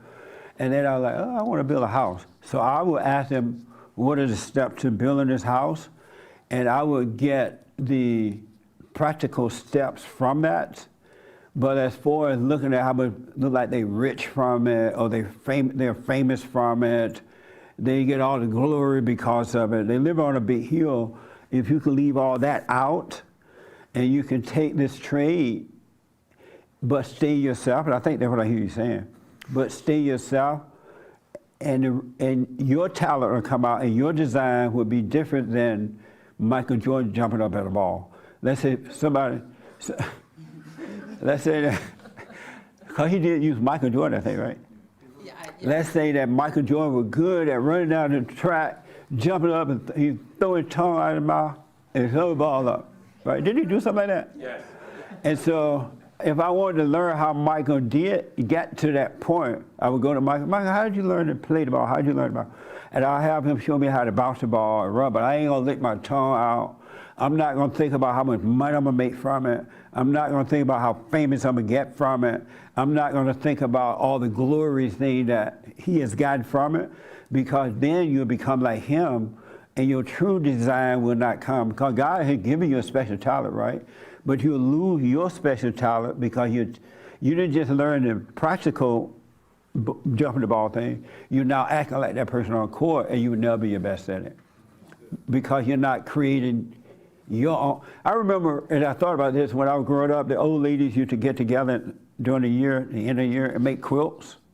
And they would put these things up, what they call horses, I think. Put the quilt on, they would design these different quilts. But none of them never tried to be like the other designer. They would sit there and chat and have fun, and they would comment on each other. And those quilts turned out to be beautiful in color and different designs and everything, because no one was trying to be like the other one. They weren't jealous of each other, but they learned from each other. And if you could do it that way, it'll be fine. If you could be inspired just with the practical talent, but nothing else, no other form of identity from it, you'll be great at what you do. That make sense? Yes. Yeah. And that way, if the fame and the glory don't come, that's fine. You being yourself. If the fame and glory comes, that's fine. You being yourself. You didn't get your identity from that like Michael Jordan did. Because a lot of guys look at Michael Jordan, they like the way he played ball, but they love the cheers and the applause and the money and the commercials and the glory and the fame. That's what the problem is. That makes sense, Hassan? Yes, sir. Anybody disagree with that? So what I did, okay, you want to tell me something about the dogs? You didn't have your hand about the dogs? I did. Okay, go ahead.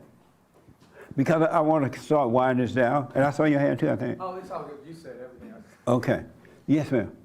I mean, just that people love their dogs because, you know, they obey. They're excited when they see you, and they don't talk back. They don't talk back. I mean, if our pets really could, I mean, I don't have a pet, but if they did talk back and they did say what was on their mind, it would be a completely different relationship.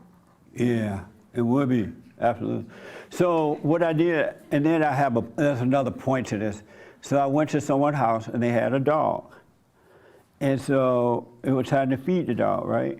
And so when I got there, the dog was all friendly, wagging the tail, trying to jump on me, and all like for dogs to jump on me. But the dog was being friendly. I pet the dog and okay, doggy, nice, nice doggy. And then so I'm standing out in front of the house there, about to feed the dog, right? And while I'm about to feed the dog, somebody else walked down the pathway with a dog. And so, and that dog started sniffing the food. And I'm like, come on over, dog, you have some. And the dog that was friendly started growling at me and the other dog that was coming to eat out of his plate. That dog turned on me just like that. He went from one to no more love. He went from love to hate like 90 going north.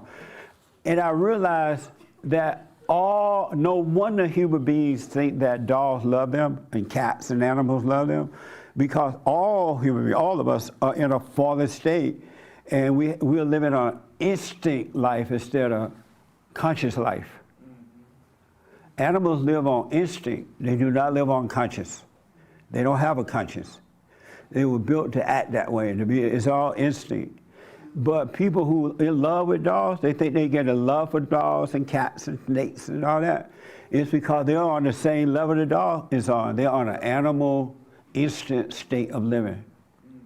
And they think the dog loves them, and the dogs don't love you. The dog's doing what dogs do instinctively, right? And that's what people do to each other. Because you have not risen, you're in that lower state, you're living like an animal. You're in an animal state of life. That's why people can be friendly and snap just like that. Husband and wife could get married, and the morning after the night of, the anniversary night, right? I mean, the honeymoon night, they snap at each other. Well, what was the love we had last night? That's gone now. Because it's all animal-like. And that's why human beings act like animals. Because you don't have love. You have instinct. You've been turned away. You've been falling away. You're falling away from the light, from perfect love. And so that's why when you overcome anger by going and forgiving, you truly see that you have it. Because when you truly see you have it, you're going to truly know you need to forgive. It's something there that lets you know you got to forgive if you want to enter the kingdom, right? And you're going to forgive, not just because somebody said it, but because you see you should do it. And he would allow you to see that if you want to see it. And then you will enter in and you'll start to rise in consciousness, the mindset of God. And then your whole life will become back to normal rather than abnormal state, this instinct life that we live. We're trying to get life from each other, from animals, from money, people, places, and things. We don't have it in that fallen state. Men and women don't have it. You're living like an animal, and so the animals don't love you. You just feel like they love you because you're on the same level as the animal. And I used to hear lesbians and homosexuals and others say, well, we love one another. No, you don't. It's the same feeling that every human being has because you're on a fallen state. You live in an animal life. Anybody disagree with that? Yes, sir. Real fast. A question. So I'm in a fallen state because I put a raincoat on my dog? Yes. You know why? Because it makes you feel good. The dog ain't happy with no raincoat. You know, because the dog, when God created the animal, he created their body so they can work out fine in the winter, spring, and summer, and fall. That's why they live outside. Their body shed according to the weather. They have already been, a raincoat put on there when they were made. But then when you cover it up with a raincoat, you're destroying that body of the dog's natural development. And now the dog will become weak, and the dog can't stay outside in the cold because you didn't allow him to shed off his natural summer clothes. Like we put on summer clothes in the summer, winter clothes in the winter. Dogs do that with their skin. Their bodies were made that way. But because human beings are in a fallen state, they even hurt the animals. Look how weak dogs are today. You could leave a dog outside, and the dog will find food for himself or herself. The dog body will shed winter, spring, summer, fall. The dog will protect you naturally. He'll bark when there's someone coming around the house. All kinds of stuff. But the dogs are being treated like humans now, and they're as weak as humans are. Not just dogs, cats, and everything. People let dogs sleep in the bed. What kind of sense that make? You know you beta. Oh, sorry, Hassan. But, yes, ma'am. I want disagreement if there's. I want to hear it. It ain't personal. Right? Yes, ma'am. When I was growing up, we never purchased dogs. Right. We would see if it had a collar. If it didn't have a collar, it was free game. That's right. And 100%. My parents would tell us that. Does he have a collar? You know, nowadays you don't see stray dogs really. I mean, I don't see stray dogs at all because they're just not there. The dogs would naturally, when it's time to get pregnant, the female dog and the male dog are going to naturally meet up somehow or another. And the female dog going to resist the one she doesn't want and accept the one she wants. Have y'all noticed that? Yep. Well, maybe y'all haven't because, like she said, we grew up that way. The dogs don't need your help. You're destroying the dog in the same way you destroyed yourself. Let me just get a disagreement. Yes, ma'am. We're in an animal state. That's why we must be born again. There's a higher way of living instead of this lower. You don't have to stay in there. Leave the animals there, you grow. Yes. I do question like our instincts, and I agree with so much of what you say, but I do struggle with the idea of like, you know, not being hurt, and sometimes our animal instincts do kick in for survival. Yeah, what are your views on that? That's a very good question. It's abnormal for you to have animal instincts. Animal instincts are evil. It's of the devil, and it's based on you. It's not about the other person at all. It's always about you, how you make me feel. It's just like the anger that we were talking about earlier. Anger, people think anger is used to protect them. Consciousness protect you. Because in a situation, you're going to stay conscious, and you'll be able to defend yourself, right? You don't need animal instinct. You have the light, the nature, the love of God to protect you from that. He really will. And but animals, you're just overreacting to situations and not really learning or growing from it and making a whole lot of mistakes. It's keeping you in that animal-like mode because it's just two devils fighting one another, overreacting. But the light of God will protect you. If you need to defend yourself in a practical way, if you're conscious, you're going to see the perfect way of doing it. But if you use the animal state, you go unconscious, and you can get knocked out because you leave yourself open and don't even realize it, for an example. You know what I mean? You don't need the animal instinct. Animal instincts are for animals. They're not for human beings.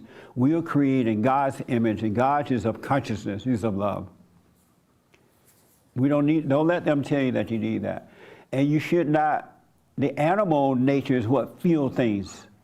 Feel anger, feel embarrassed, feel shy, feel afraid, feel this. But the risen consciousness don't feel those things at all. It's just a light. It just is. There's nothing to compare it to. It just is. What do you think about that? Well, so with the embarrassment and the anger, what if we're meant to feel them and just to let them go as like an experience? Like, oh, I saw the Taj Mahal and now I've done it. I felt the anger and I've let it go. What do you what are your thoughts on that? What was the beginning of what you said? Like Speak if, from the chest a little bit. If animal instinct, like if those emotions are animal instinct, what if it's okay to feel them, but we have to let them go? When you feel them, they don't go. They may subside for a moment, and they may turn into something else for a moment. Let's say this, the anger feel anger, right? And now you feel good. spirit seemed to have passed, and now you feel good. But then sooner or later you're gonna feel bad again. Both are animal instincts. You're not supposed to feel human beings are not created to feel that way. We are in the image of God, and He is just love, and He's a dispassionate God, so it's not based on how He feels, it's based on love. He can enjoy a good dinner. Once that dinner's over, that's it. You know, he didn't get a sense of identity from it. So if another dinner, somebody invites you to dinner and it's bad food, you're going to feel the same way about the bad food that you felt about the good food, which is nothing. Can I ask one more thing? Yes. So you said something interesting. You said like you turn it into something else. Sorry, I didn't catch the whole phrase.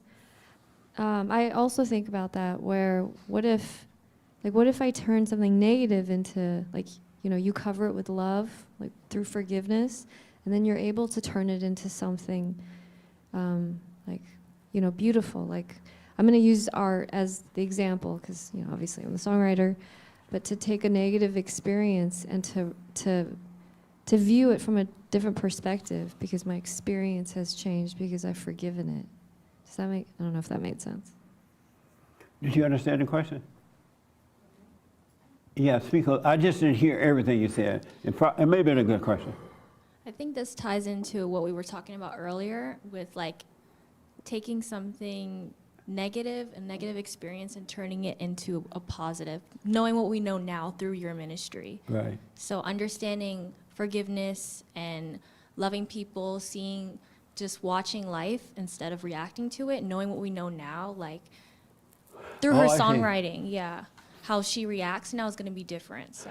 But in real life, there is no negative and positive. That's in the fallen state. If you're negative, now you got to find something to be positive about. And then if you're positive, something's going to come along and make you negative. And then you're up and down, right? In Him, up here, it just is. There's no right or wrong, no negative or positive, no good or evil, it just is. And so you don't have anything to balance it with if it just is. And once you overcome that fallen state, you would just be a living being and just living your life, right? Without any ideas, without any opinions, without any wants, without any needs, and you just let life happen. It's weird, but it's beautiful. And I'm sorry I used the word weird, but it's different. We were created to be a living being. But because we fell away, we're born into these crazy families, we become a negative and a positive. And that seemed like, even though there's no peace in that, it seemed like everybody else doing it. Everybody else negative and positive. Everybody else angry. I hear that a lot. Well, everybody angry. And so now, because they think everybody's angry, they're accepting anger as good. Can you be any crazier than that? But in Him, there is no negative. In the light, there is no negative or positive. It just is. That's why when the ego is dying, all your little ideas disappear, all of your wants disappear, all of your little plans disappear, because now you're a child, you return to the Father, and you're just His son or daughter, and life is just happening without any want or any need. That doesn't mean you're not going to hang out with one another, have fun, laugh, and whatever, right? But you're not going to walk away with a sense of identity from it. You enjoy the moment, because you can enjoy the moment in the light and not get a sense of identity from it. You can have fun laughing and talking, and that's it.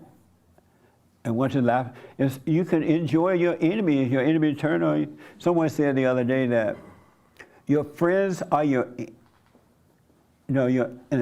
enemies are your friends. No, your enemies are your enemies, and your friends are your enemies. Have you ever noticed that? Your enemies are your enemies, and your friends are your enemies. Isn't that something? And so, so what now? Sounds terrible. So it sounds terrible? Yeah. Speaking to the mic for me. This is so good, huh? It sounds like very hopeless. It is. In that state, Then it's what's the point? I'm sorry? What's the point of all of this? Overcoming it. It is hopeless. is very hopeless. You hear a lot of people say, oh, I have any hope.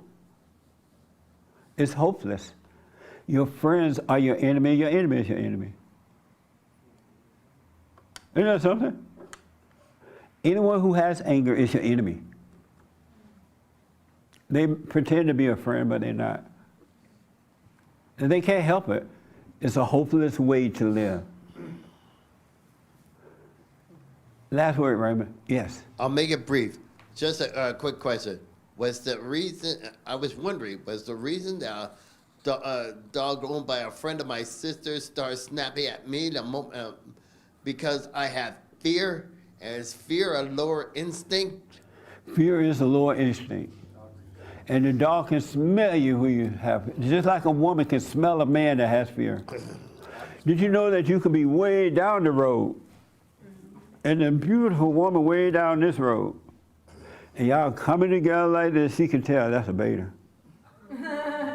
She can tell in your eyes, she can tell the way you walk, she can tell the way that you're like 1,000 miles away and now you're already smiling at her.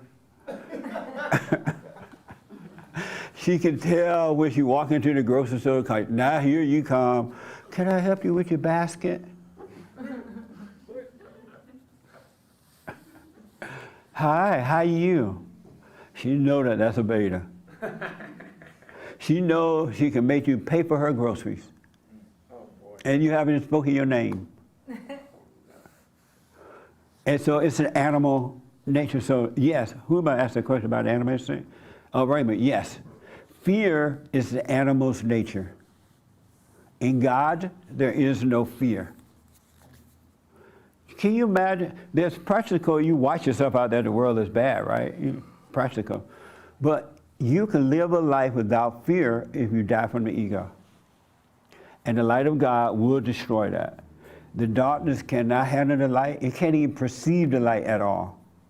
You know something? But the light can destroy the darkness. When you conquer yourself, you will conquer the world. You own the world. Amazing. Why y'all looking crazy? All right. This your first time here? I was here a year ago. A year ago? Oh. I'm not from here, that's why. Oh, okay. How you doing? How's everything? Good. Yeah? You doing the silent prayer every morning and night? No. You're not? No. Amazing. And how's life for you? Good. Oh, it's good? Yeah. What's good about it? Basically, I guess I wake up every day and I don't have any like serious issues. You know. Oh, yeah, I forgot. That reminds me of the beautiful question. Why do you solve your, and tell Billy I'm just going to do 5 minutes of this, because he'd be like, why are you going to go over all the time? The engineer. Are you going to go over every Sunday? I'm like, what the? The biblical, last week question, what was it? Why do you get involved with your problems? Yeah, exactly. Why do you get involved with your own problems? Is it involved in them? Why do you get involved? What? Huh? Why do you get involved with your own problems? Involved, okay. Do you get involved with your own problems? I don't even know what that means, really, honestly. Like, Do you try to solve your own problems? I mean, I don't really look at it as problems. You know what I mean? Like, if I have something I have to accomplish, I got to do it. You know, no matter what, pretty much. So you never try to solve problems? I mean, like I said, I don't look at it as problems. You know? Okay, nice. Do you ever try to solve your own problems? No, So you never get involved with them? Why not? I don't know how. You don't know I don't know how? how to solve my own problems. So if it, well, things I just kind of like will go through a thing and go through it as I'm supposed to, Right. without trying to get involved, because I know if I try to get involved, I'm probably just going to make it worse. Oh, okay. Do you ever try to solve, what was the question exactly? Why do you get involved with your problems? Oh, okay. Why do you get involved with your own problems? I don't. And why not? I mean, I couldn't explain it. I just don't really get involved with my problems. I couldn't even tell you what kind of problems I have. So Okay. I don't view things as problems, so I don't get involved with them. Okay. I have no mind about it. Yes, ma'am. You had your hand? Okay. I don't have problems anymore, but when I did get involved with my own problems, it was because of thoughts, because I thought that the problem was mine. I thought that I caused the problem, and I thought that I can fix it. So when I was caught up in my thoughts, that's when I had problems. But I don't have problems anymore because I let go of the thoughts. I let go of the problems. Because of time, we're totally out of time. In reality, real reality, no such thing as problems. Zero. And you're right, if you think that it is, you're going to feel that it is, and now the devil's going to make you think you got to solve it. And when you try to solve it, all you do is create another problem. You go around in a circle, just creating problems. But if you doubt the thoughts, and you will when you truly forgive, you're going to know that there's no such thing as problems, and you'll stop reacting to the devil's temptations, all right? And so I'm just trying to encourage you, there's a higher way of living that we were created to live. And you got to work on you. You got to pay attention to you. You just can't go down to the front of the church and accept Jesus, and then someday things going to get better. It doesn't work that way. You got to pay attention to you and what's going on. Know thyself. The beginning to overcome it is to know yourself, and you will overcome the world. And I'm telling you, things will start to open up for you. It will become clearer and clearer. Your mind will be clearer and clearer and clearer. And there's nothing like a clear mind. And God said he would renew the mind, meaning that he would clear it all out. And then you would know him and life would be fine. So I want to encourage you to become your own man, your own woman. I don't care who don't get on board. Let everybody else do what they do. You wish them well. Don't get mad at them. Forgive them. And you stay on that path. Stay with it. And like some of the young ladies were saying, it's hard, it's not easy, because the ego doesn't want to die, because you have identified with it, you've kept it alive for so long. And signs of it is when you're revengeful, you want to get back at somebody, you have fear, doubt, worry, anxiety, suicidal thoughts, emotional up and down, all that stuff is evil. It's the nature of the devil that made a home of your imagination, and it prevents you from being with the Father. You got to turn back to the Father. That's all need to happen, and you'll be fine, all right? So do the silent prayer. Watch the thoughts. Don't do anything about the thoughts and the feelings. Don't attempt to do anything. It's going to be painful, like the young lady was saying, but go through it. And I don't care if it lasts 1,000 years, you go through it for 1,000 years. Don't let the devil say, oh, where's God? Why God is not helping you? That's the devil talking to you like that. I had a lady tell me the other day that she had no idea, and she was a Bible thumper, real Bible thumper, went to church, did everything. And she started doing the silent prayer. She went and forgave.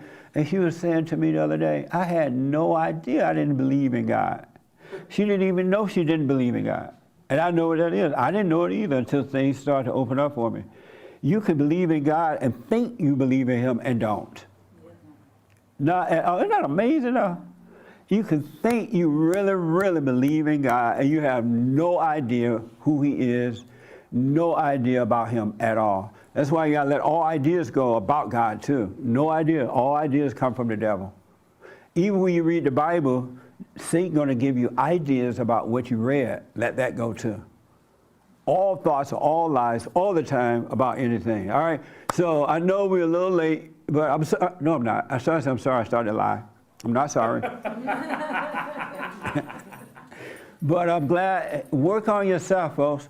Most people are not going to go through this. I'm telling you right now. Even God said only a few will find that straight and narrow path. Not intellectually, but spiritually. Everybody can find it intellectually, but not spiritually, all right? So stay on it. And whatever makes you feel bad or makes you feel good, observe it. Don't deny it. Just watch it and let it pass through, and you'll be fine, all right? It looked like we're not on YouTube tomorrow, right?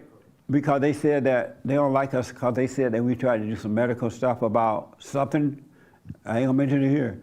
So we're not on YouTube this week. They don't play with us for a week. Is that right? Correct, yeah, we'll be on Rumble though. We'll be on Rumble? Yes. All right. Oh, you're a BLE. You gotta know how to Rumble, all right? So Nick wrote a note to say we're sorry we were playing. And so maybe they'll forgive us, maybe they won't. But we'll see you on the radio tomorrow.